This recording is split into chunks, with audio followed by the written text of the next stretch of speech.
warar iyo faahfaahinno dheeraad ah ayaa ka soo baxaya qaraxii dagaalamayaal ka tirsan kooxda al-shabaab ay ku weerareen hoteelka Qaahira ee magaalada Beledweyne ee xarunta gobolka Hiiraan. ilaa iyo hadda waxaa la xaqiijiyay geerida in ka badan 3 nabadoon, saraakiil ciidan iyo qaar ka mid ah askartii goobta ku sugnay sida wararka madaxa bannaan ee ka imaanaya magaalada Beledweyne ay u xaqiijiyeen telefishinka Kaab. sidoo kale waxaa la xaqiijiyay geerida Allah u raxmadee nabadoonnada kala ah nabadoon Aadan Cali Raaxa Jacel, Allah u naxariisee nabadoon Aadan Indhabuur iyo soo kale ee banaxariisi jannahasiye nabadoon Ilayna oo saddexdoodaba ku sugnaa ama ka mid ahaa nabadoonnada halkaasi shirka ku lahaa isla markaana ka shirayay dagaalka beeshooda ay ku qaadi doonto kooxda al-shabaab. sidoo kale waxaa la sheegayaa inay jiraan saraakiil ciidan oo ay dhaawacyo soo gaareen iyo odayaal dhaqan kale oo ku waxyeeloobay dagaalkan.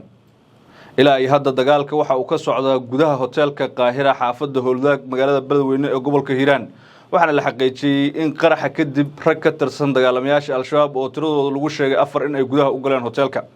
ciidamada ammaanka oo la tacaalida iyo soo afjaridda raggaasi gudaha u galay hoteelka waday saacado waxay ku guuleysteen inay dilaan 3 ka mid ah raggii dhagarqabayaasha ahaa ee hoteelka soo weeraray, iyadoo oo mid ka mid ah qaybta sare ee hoteelka hadda uu ka dagaalamayo isla markaana ciidamada ammaanku ay wadaan sidii ay u soo afjari lahaayeen isaguna.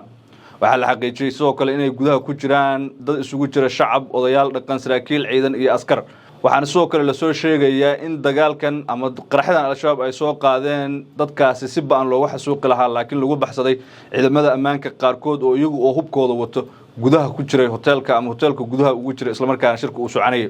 kolkii qaraxa uu dhacay shabaabkuna gudaha ay soo galayeen ragga qaar ayaa hubkooda la baxay oo isugu jira saraakiil iyo askar kuwa oo dagaalamay isla markaana dadka shacabka ee hoteelka ku jiray ka caabiyay raggii shabaabka ahaa ee gudaha soo galay sida wararku ay sheegayaan.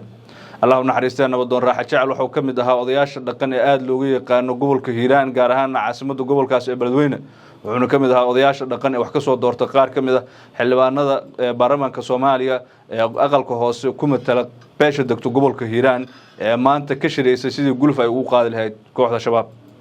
sidoo kale waxaa la xaqiijiyay in nabadoonnada kale ee iyaguna geeriyooday ee Allah u naxariistee Indhabuur iyo Ilayna iyaguna ay ahaayeen odayaal dhaqan oo firfircoon oo nabadeynta gobolka muhiim u ah. sidoo kale dawlad dhiska Soomaaliya qayb weyn ka soo qaatay, waxayna maanta ku baxeen gacanta kooxda al-shabaab oo iyaguba ay diyaar u ahaayeen in ay dagaal la galaan.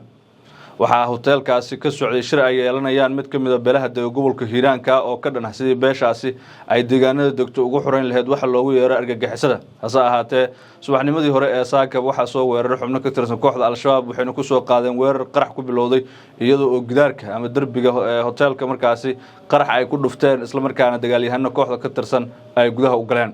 laamaha ammaanka magaalada Beledweyne qaarkood oo aan xiriir la sameeyay waxay sheegeen in laga adkaaday kooxdii weerarka soo qaaday isla markaana markii la soo afjaro weerarkaasi ay warbaahinta la hadli doonaan. si kastaba ha ahaatee magaalada Beledweyne ee xarunta gobolka Hiiraan ayaa halkii uu ka unkamay amaba laga bilaabay dagaalka ka dhanka ah kooxda al-shabaab, iyadoo la xusuusto dabayaaqada sanadii 2022 inay ahayd meeshii ugu horeysay uu ka bilowdo kacdoonka ka dhanka ah waxa loogu yeero argagixisada isla markaana al-shabaab ay ku waayeen deegaano ay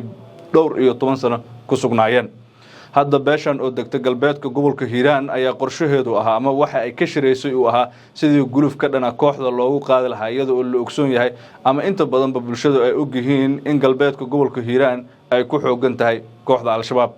nabadoonadan ayaa hadda geeridooda la xaqiijiyay, waxaana jira dhaawacyo kale soo kale saraakiil ciidan ayaa la soo sheegay inay waxyeello soo gaartay. wax walba oo faahfaahin oo ka soo kordho qaraxa Beledweyne Kaab Soomaali TV ayaad kala socon doontaan.